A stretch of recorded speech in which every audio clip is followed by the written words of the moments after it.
Hello guys, welcome back to the channel, welcome back to the garage. So it's been a couple days since we've had a video, but I have been slaving away here in the garage working on the race truck cab.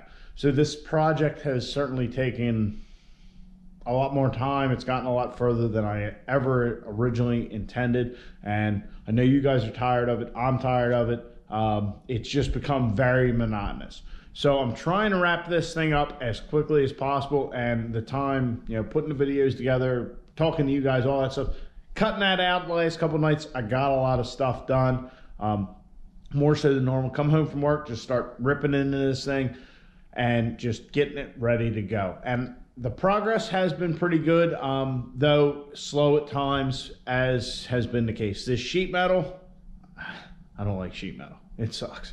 So anyhow, the cab's looking good. We definitely had a lot of work accomplished. We definitely got a lot of work accomplished.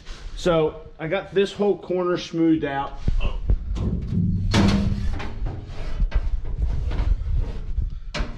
So I got this whole corner smoothed out and patched in. I got this side over here finished completely, and there was a hole up here that I had filled. So this is all done, and actually very happy with the results. So that makes all four corners of the cab finished. That's all done. That was kind of the labor intensive part, just getting everything lined up and cut out and making patterns, all that stuff. So then I moved to the floor. As you can see here, we have a patch panel. I actually tried to repair a few holes here, kind of look like back here. Just ended up like total shit, so I cut it back out, put this plate in, welded around it, smoothed it all out. And on the passenger side, here, as you can see, I have some plates covering some holes. I kind of pad welded in spots where I could get away with it. Same thing here on the center, and just started filling back in all our holes. I want to get rid of all our holes. These ovals, I have not decided what I'm going to do with yet, because we do have a few of the plastic pieces that had come out of those holes. No idea why these are in there from the factory. It doesn't really make any sense to me. I mean, it's under the floor, whether you have a vinyl floor or carpet, whatnot. Why it wouldn't all be sheet metal, I don't know. Sure, Mopar has a reason, but I haven't decided whether to put these back in or just patch over those. So we're going to be leaving those for the time being till I make that decision. But basically tonight we're going to pick up with what I was doing the last few nights. The other thing is these rectangular holes on the side. There were little plastic things. I had popped them out. I just pushed them down through. I haven't decided what I'm going to do there. I might just put a strip from end to end and tack that in.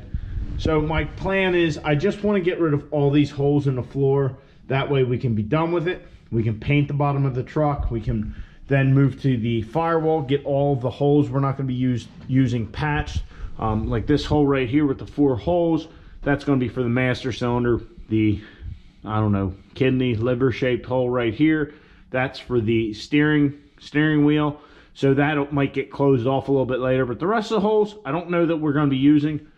But we're going to leave that till we know for sure. So we want to focus on here and get those done. Patch this big hole right up here and cover that. Also, any problems we've done in the back, fix that, get rid of this stuff.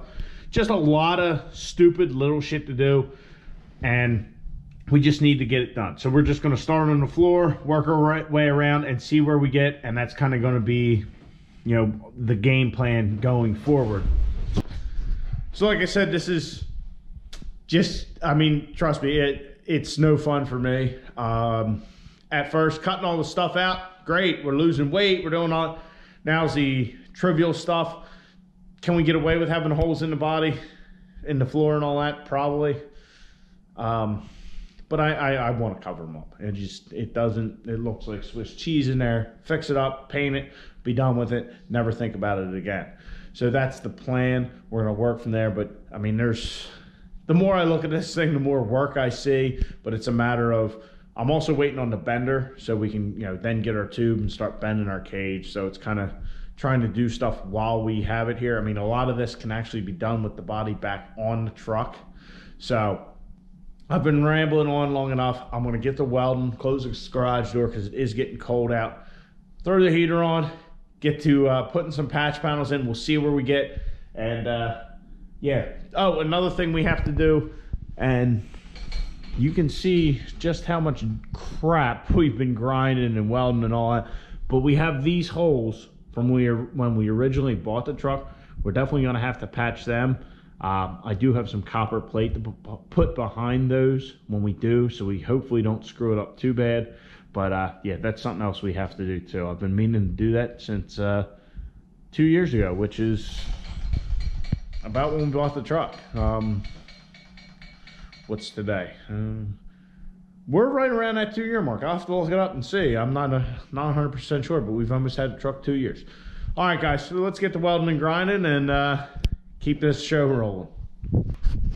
Another thing, I want to give a shout out to a couple of the power driven diesel guys. They had put me in a story or whatever that they had on the Instagram. They're starting to cut their truck up. I believe it's the UCC truck that they have there at Power Driven. Correct me if I'm wrong, fellas.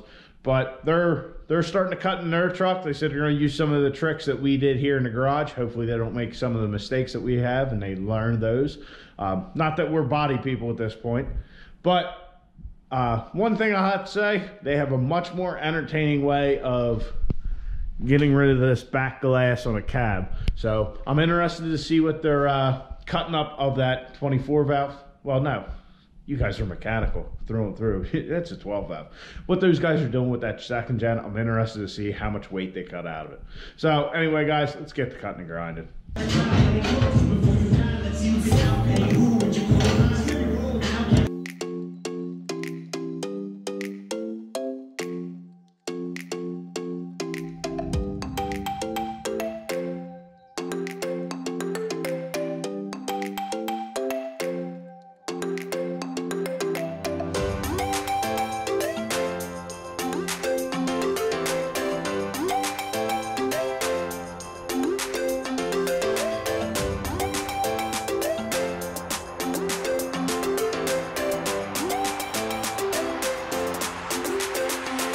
So after cleaning up the weld areas and making little patches, we got 4 patches in.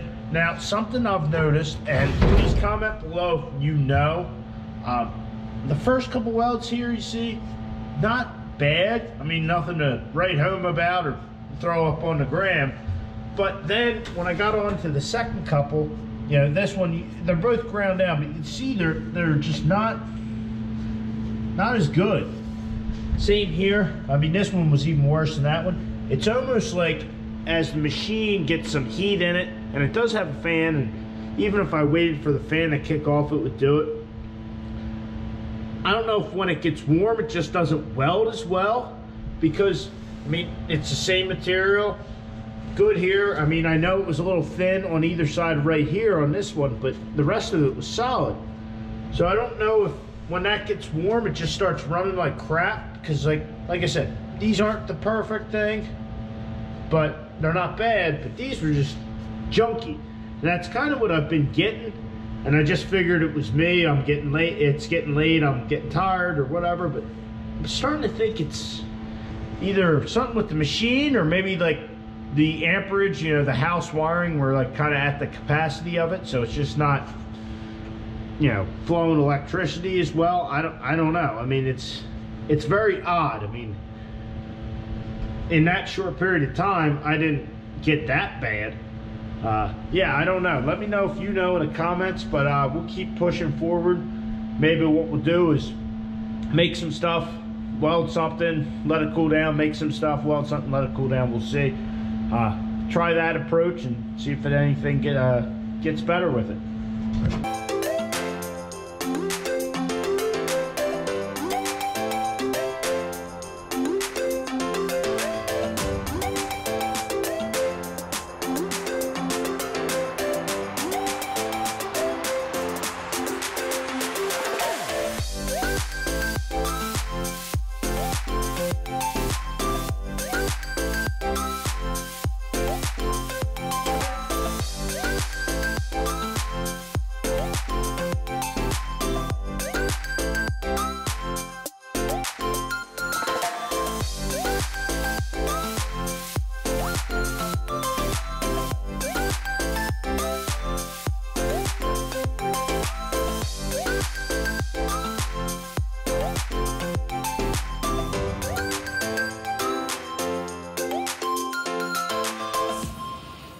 So some pretty decent progress this evening. Of course, we got our 4 patch plates here in the back that I talked about. Also got 2 here.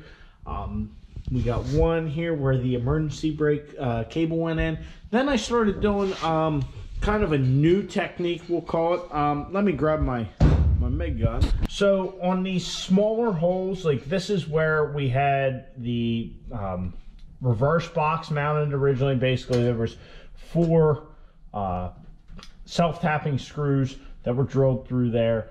So I had those little holes. I'm like, well, they're kind of too small to put a patch on, but with this sheet metal, it's hard to fill holes. So I started doing something, and honestly, I'm not even sure how I came up with it. I don't know if I saw it somewhere else or what, but we'll call it like spray and pray. Basically, I get around the hole, I just squeeze the trigger and just kind of real quickly go around the hole just to throw a little metal down.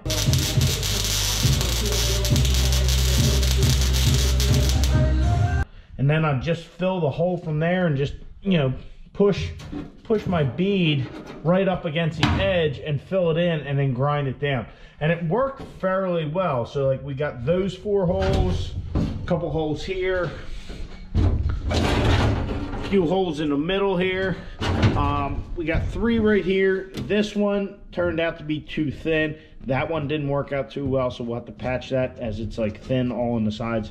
That's another thing I'm noticing, and it's something that I didn't even think about, and it makes sense. You know, the weld is actually harder than the sheet metal, so when I grind it down, the sheet metal is getting more taken off of it probably by accident than I really realized. You know, I'm really trying to get the weld down, but every time you slip off, you're taking a little bit off that thin ass sheet metal, and that's how it's getting so thin. Something I really didn't think about, and I'll have to be more mindful of. But yeah, got a lot of holes patched. I mean, I think there's, yeah, got a patch here, a couple patches here under the grinder. There's something bolted there, I can't even remember what, but yeah, a lot of stuff that we got covered. We got these, still got these oval holes, a couple big round ones. We got to figure out what we're going to do. I haven't decided. There's enough of these round ones or oval ones that if I can figure out some way to make like a quantity, that'd be great. We can make, you know, whatever it is, 10 oval patch panels, and we'd be set. So guys, we're moving right along with the floor. Another couple sessions and we'll be done. Get the firewall set up. It's all a bunch of, you know, little stuff, and it just adds up. It's all time. Like I said before, it's just taking way more time than I anticipated, but get it done now. Won't have to do it later. I mean, really, after this, the only weight savings on the cab, keeping the factory cab, would be to cut the whole floor out and put like an aluminum floor in, which people have done. So, or go to like a fiberglass cab, but I don't know that anybody makes them for a 4th gen. But we're not there yet. So anyway, guys, a lot of progress. I'm not frustrated to see this evening. So everything went very well. It worked. I mean, we had some problems with the welding machine there in the beginning. And I think, you know, like when I'd make something and then do it and let it sit, it really did seem to help out. So once again, if you have any idea, if you know, I should say, let me know in the comments down below if that's a thing, like the wiring in the house just can't support running all that load. This welding machine does have a 240 plug with it. If I got an extension cord, I could actually pull my dryer out and unplug it, but then I'd have to have the door open to the house, all that kind of stuff, because I don't have one in here in the garage. So anyway, guys, we're getting progress done on the cab. Hopefully we're done soon. Yeah, I can think of a ton of stuff still to do this, but I need to just figure out what needs to be done now, and then we can move on to the more important stuff. So anyway, guys, please like the video, subscribe to the channel. I'll catch you guys in the next one. Get out in your garage, get to grinding your floor up.